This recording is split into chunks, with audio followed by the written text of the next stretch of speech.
Right. We made it. It's Friday. Yes. And Sans Wayne again. Yes, Wayne is on tour somewhere doing something fabulous. Dude, what a week. What a week. Yeah, I guess we were...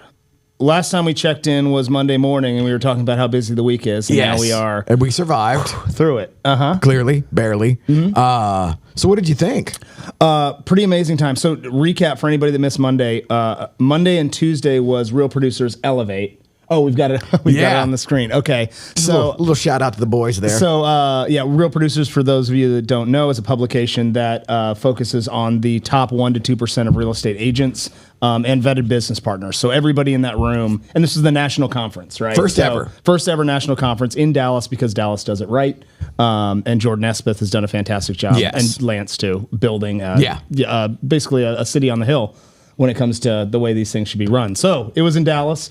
We got to see a lot of rock star agents. It's exhausting because it's just like agents have a personality, and then you take the top 1% of agents, and then you take the top 1% of agents that proactively decided to pay money to travel to a city to socialize, and you get this like lot of type A, lots of energy. It is absolutely the Gladiators arena if you're trying to network, or even just to be social, network through a fire hose. It was a lot of like big personalities, but it was a lot of fun. We had the speakers, so Rory Vaden was there, Tom Ferry was there, Ashley Gentry made the main stage, live and local. Ashley Gentry, I mean, big names.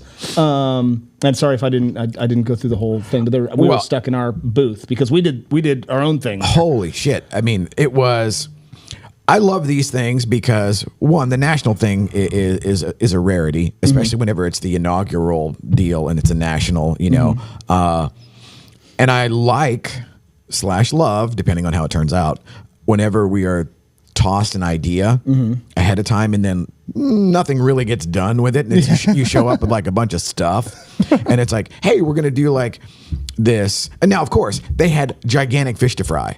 And they had we were not like top of their on their list of things that they were thinking about. They had gigantic fish to fry, and it was the first time they ever fried those fish. So it's like kudos to everybody involved. That was badass. N2 did a great job of putting that on. Remington did a great job. Jordan and Lance looked calm, even though under the ducks on the pond, right? Really calm on the surface. Jordan probably slept 30 minutes the whole time. Oh yeah. But I had sympathy pains this morning. I woke up with a crick in my neck, and I was thinking of Jordan, like my shoulder was hurting.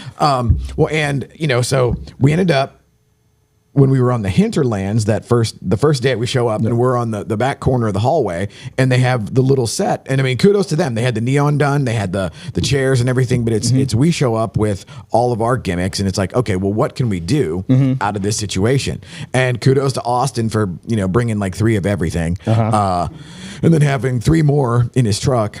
But we ended up putting together the podcast studio. Essentially, we built this on site. It was essentially, a briefcase version of what we're doing right now. Sans the live stream. Yeah. Just because, Internet. You're in the concourse of a gigantic hotel and convention center. I couldn't check my email, much less with a bunch of other people trying to do the Wi-Fi is just beaten to smithereens. You're walking down the hallway and you see like 15 people, because they're all top agents, right? And they're used to like getting on video and socializing and sharing with their people and connecting. And so they're all on video trying different things, and you know that Wi-Fi is just getting slammed. Even the guys that sat down to do, because one of the other things that we did was, which was cool for me, but it like, I blew a gasket on the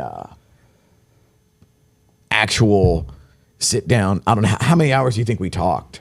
Oh gosh, I was hoping you would have that stat, because you've got I will how once many it's gigs over. of data did we end up with? 700 gigs of video data. So yes, a lot of. I mean, the first day, not as much. Lots and lots of looky-loos, because because we were in the back and everybody was like videoing, because it was the coolest setup. Oh yeah, there. how many people did this is so telling about this whole universe or whatever, where there are people there and we are, the mics are hot, the cameras are ready to go, the whole 9 yards, and people are like, can I just get a picture? Yeah, like it was like the step and repeat. They would use it as like the prop. They pick up the microphone and be like, I'm on a podcast. Like the you coolest always say they want to, right? Yeah, exactly. The coolest step and repeat ever. Yeah, where it's like they sit down and like fake, like act like we're talking. Oh, act like you're asking me you guys questions. Can actually talk. This all works. Right, exactly. This is all plugged in. We can actually do this.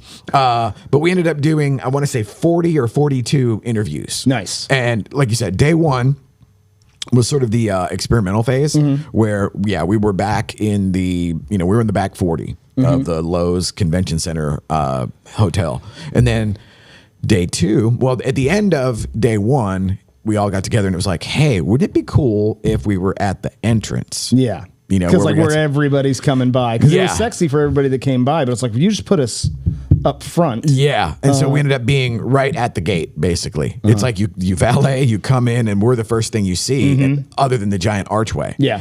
And it was perfect. Yeah, it was really, really good. We got, so notable interviews. Remington came on for Real Producers. Yes. That seemed like it went really, really well. I had to step out for that. There were a handful of the actual owners / creators, and so it was cool to hear just their version of how they got there. You know, and then I sat down with a handful of folks that were, of course, unbelievably successful. But there is, like you said, there's that narrative thread that can kind of go through every one of those conversations where it's, okay, how'd you get here? And like, what on earth possessed you to fly to Dallas to do this? Because locally, the RP community with Lance and Jordan is off the chain. And it's like, that was, you know, evident whenever the closing festivities, like the after party or the post game show, was the DFW Super Social, where I think there was like 700 people in the room, because you had your hangover folks that were hanging over from being national, and then you had the locals that showed up, and that was ridiculous. I had zero, and then like, thanks again to Austin, he was like running down and like grabbed me a water. I didn't realize that that it was going to swell when they had, I thought the Super Social was part of like everybody that was already part of the conference, but like around like 5 o'clock on Tuesday, just people start, like, more and more people I see, I'm like, hey, I know you, I know you, I know you. And it was a party. It was a real party. It was a blowout. And the coolest thing was to see the shift from national to local, but it was the vibe or the personality of the event didn't change. It was just like, oh, I know more people, you know, versus all these mystery folks. But like the guy from New York that was killer, you know, and did the interview with him. And then you had... I had some show and tell, because there was there's a bunch of really good vendors. Everybody that is a partner with Real Producers is a vetted business partner. Yes. It comes, you don't get in that room unless somebody has said you do great work, right? Yep. So I met a girl named Ashley, what's her last name? Ashley Willis. She had a booth where she was selling books, so it was kind of unique, and so it attracted my attention. She's focusing just on children that are struggling with the moving process. Gotta move. So she's written a book called The House Hunt, which is really great. It's designed for kids, for you to like read at night with your kids. Kind of takes you through that process and gets them excited about looking for a house and picking out their room and like all those things that they're experiencing a lot of anxiety with. As parents, or as, you know, people with kids, I don't have any kids, but I assume buying a house is stressful. Yes. Right. And and having been a little kid that moved, that shit sucks. And I was one of those, and moving was really, really hard on my sister when we moved when she was younger, and so like this kind of resonated with me. I got a big soft spot for this. But there's a book called House Hunt that you can read every night to your kids. And then there's an activity book too that has all sorts of, let's see if I'm not a teacher, so I'm not good with the show and tell, but like mazes and coloring books and like a dream backyard. You draw your dream backyard. Right on. And getting them to kind of visualize that process and buy into it. I just thought it was really great. I think for my real estate agents, what's the website? WelcomeHomePress.com. There's her Insta. Welcome Home Press. Yeah. It's Ashley Willis. It's a great gift for your buyer's appointment. So when you get a buyer that has young kids and you want to grab a handful of these, you say, hey, I know it's really, you know, we're talking about all this kids are freaking big out stuff, but yeah, the kids, like let's remember that this is stressful on the kids too, and like here's something to aid them in getting through. And I think it's going to go a long way in goodwill. She was awesome. She was great. Yeah, she's from Beaumont, Texas. Right on. Where my dad's from. The thing that I love about those events is whenever there's a first timer or somebody that I've never met before, it's like, okay, you got to spring in your step at 7:45 whenever you're setting up your tchotchkes and your gimmicks or whatever. What does it look like at 9 p.m.? Yeah. And then, okay, what does day 2 look like? Because especially there where like, okay, we drove 45 minutes or whatever. But if you're coming from Beaumont or, the ass ends of the earth, and then you got to do all of that, and then you got to have your game face on all day, it's like, woo, 2 straight days all day. And then pack everything up. And so, it's tough. What else? Oh, Sonu. The magician. Barkey? Yeah. Am I pronouncing? I'm sorry, Sanu, if I'm mispronouncing that. He's a realtor, and we did a cool interview where he did some close-up magic, which was awesome. That stuff fascinates me. Like when you can trick me like you, like 3 feet from each other. We're like right here. Yeah, I love that kind of sleight of hand, close-up magic stuff. So anyway, those were really exciting. What else do we have? I ended up with a new water bottle. Ashley Gentry left her water bottle on my table. So, Ashley, I promise I'll get that back to you. It's sitting on my. And Austin is enjoying counter. Her leftover energy drinks. Okay, and you left energy. Yes. She's just left everything. Oh yeah, very generous. It's also she got done with her. She got off stage and she's like, "See ya." Yeah, it's also called "Get me out of here." Because she had forecast to do today too. So it's she's had a busy week too. And it's like I wish we were able to be there. But the other thing, and then we had Teresa's office. Oh gosh. That's just day 1 and 2. Yes, that was day 1 and 2. So then, okay, so we spend like 11 billion hours, with your game face on and like lose your voice and the whole 9 yards. Then wake up and go and do Dallas Preston Road. Do the presentation. And there's 100 people in the room. And I love whenever they actually have practitioners as part of, so like the gals that were the panel, it was like, here's what I do. Because it always serves 2 purposes where everybody in there wants to do what they're doing, but they're mortified at the idea of doing it. And then it also serves to be like, hey, we've got a way to make this a lot easier, a lot faster, and a lot less anxiety producing. And then, of course, Corey gets up and does his thing. But my biggest takeaway was kind of facilitating all, because the podcast set, if you will, this environment, why does it keep wanting to do that? That is not helpful. Like the whole Google. We're going to make a whole montage of you struggling with this. Well, it's like, there's a reason why I hate Google tablets and Google phones. It's like, if I open it up, I needed to be where I was a minute ago. Yeah, take me where I was. Yeah. It's like, but anyhow, so like this setup was proof of concept of something where like, okay, we're there for an extended period of time. And we can actually, I mean, you saw yourself just whenever, even sitting at the front of the venue blows people. Everybody's stopping, everybody's looking, and it becomes like the coolest step and repeat in the house. But then it also gives shit tons of content when it's over.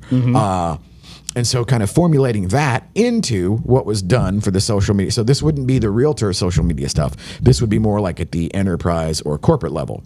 So the big takeaway this week was, okay, let's blend all of these things. The KWAI. So, dude, I've gone down the I told you this morning when I got here, I was like, I thought most of that shit was snake oil and lame. And it turns out most of it is, but there is this very narrow band of stacking of the actual products that, dude, it's a force multiplier like you wouldn't believe. And so now the big project is we figured out how to do this mobile. Yeah. And also how to take and the only missing piece now is like, this was okay because we got good audio on the hard drive, but on the big events, I'm constantly fighting the echo and nobody's prepared for this. Yeah. So I think that's a good sign. Yeah. That nobody's ever done it before. But that's the next thing, is to be able to offer like an all-in-one. I don't know, how would you even describe it? What, being able to like the gimmick, the recap, the deliverables, the follow-up with everybody who attended, all of that stuff. It's oh god, we gotta come up with the big. Well, you say like, hey, we're gonna boil it down to like the real important pieces of like because we will capture an entire event. We will have a podcast corner that will allow us to which is separate check in, but equal separate, as far as different pieces of content. These are actually separate things, but since we're there, we're gonna add some more value. That allows us to sit down and do recaps with people, highlight speakers or guests or testimonials, that sort of thing. Run people through, and that gives us kind of this kind of high authority looking content to push out. And then we can capture that entire event and synthesize it in a way that's digestible for people that weren't there or for people that need the recap. And we can shoot that recap out because we've got all the video content. Yes. And then we've got, hey, here's a slide deck or a playbook of the last 3 hours. Action plan. Which might have included panel, which has no slide deck, has no content created. And if you weren't there, you didn't get it. Just like whenever we were at the AI mastermind, it was like, okay, that was 4 hours of nutrient dense stuff, and there were 150 people in the room. Yeah, and I would bet a kidney that less than 5 people came out of there with any kind of grasp. Especially if you didn't have an opportunity to go back and look at something like, what was that thing that you know, like? Well, dude, you even said like the D's, and I'm like, wait, I'm like 10 D's. I'm like, I vaguely remember that as a drive-by. I'm like, oh, I love alliteration. Yeah, and that stuck with me. Yeah. Like, I mean, clearly other people. Like, like me.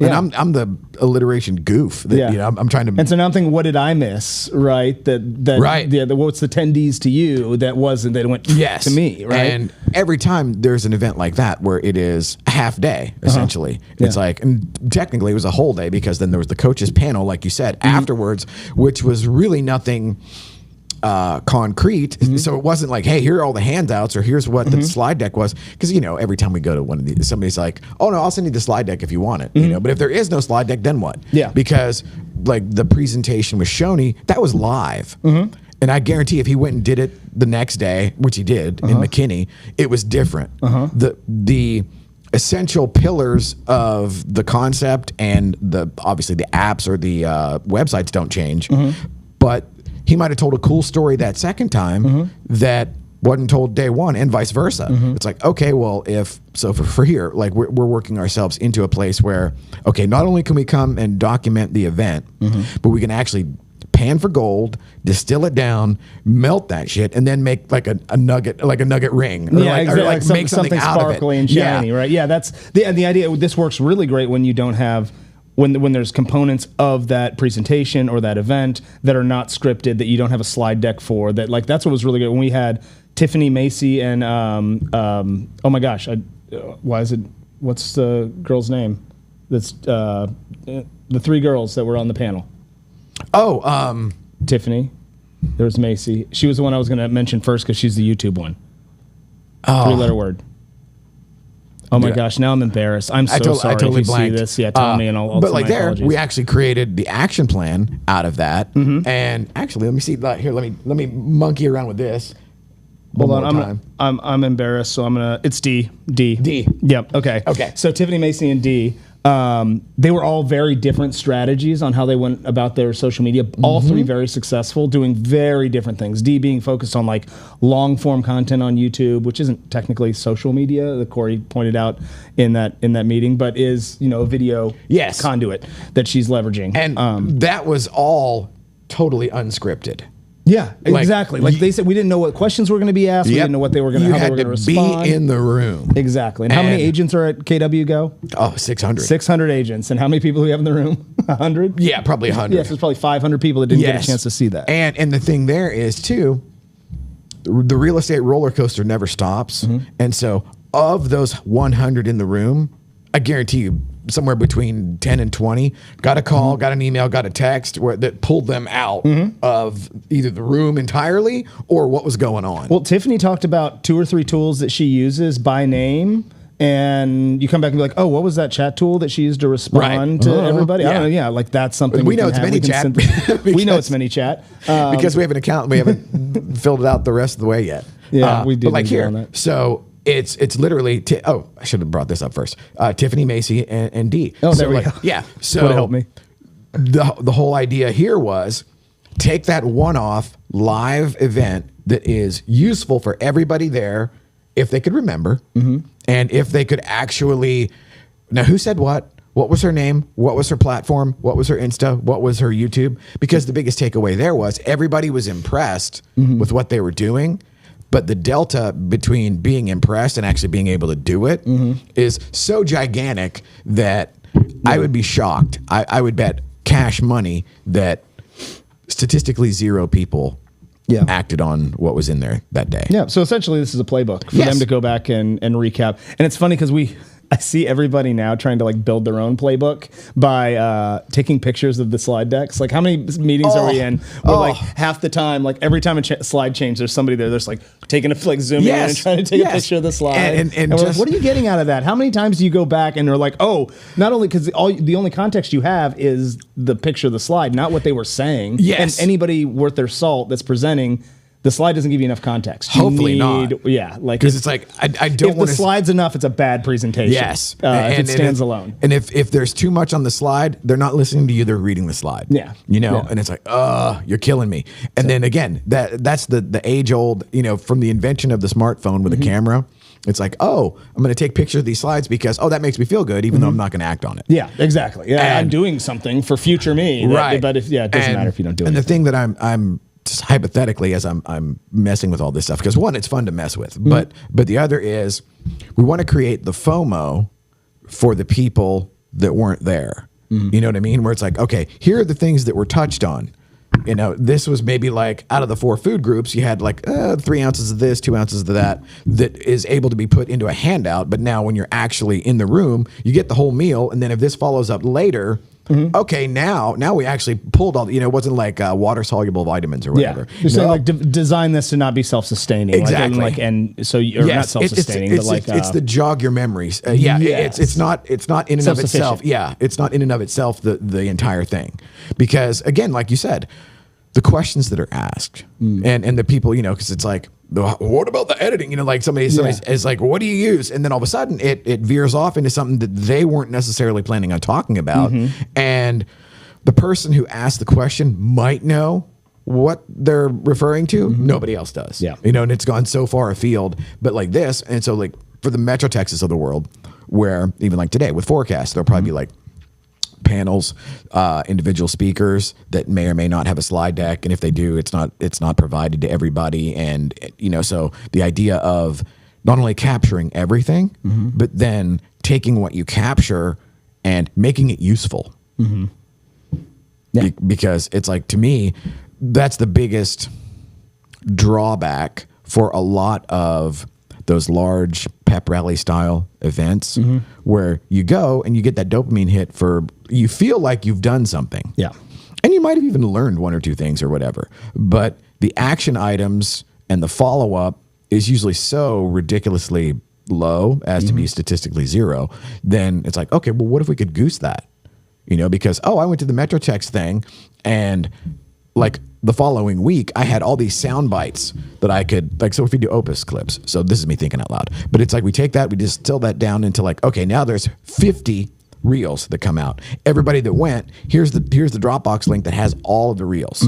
Now now it's like, well, look what I learned. Look at me. I'm not just sitting over here waiting on my commission check. And so anyhow, that's my project for the weekend, is to try to bridge all of these things and bring them all back around. Cool. But it's been a hellacious week. It has. And we still got, let's see, A-Action Team, Brian and Brenda Murphy are coming in to do some interview stuff with us. Yes, subject matter expert. Later this morning. Because they are.